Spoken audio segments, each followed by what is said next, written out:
And sources have indicated that ahead of the G20 meet, a template is more or less ready for dealing with cryptocurrency. The building blocks of the global regulatory framework have evolved with the help of the IMF as well as the Financial Stability Board.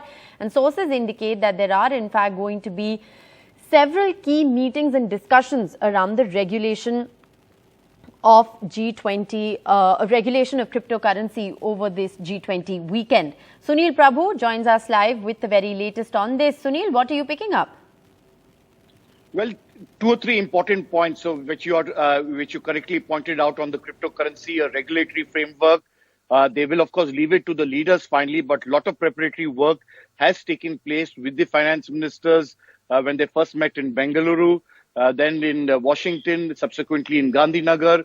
And there is clearly a broad consensus amongst most G20 nations that there has to be a regulatory framework. The building blocks are there for a global framework in terms of how to regulate cryptocurrency. While we say that, it doesn't stop India or for that matter, any sovereign nation of bringing in regulation for its own cryptocurrencies and what it wants to do. But it is in this global framework that it will become an entire new spectrum where they will be able to work together. And on that, they say there will also be, towards climate transition in terms of a just transition. The other, of course, is to ensure that there's leverage of capital for developmental banks and ensuring that there is a broad framework.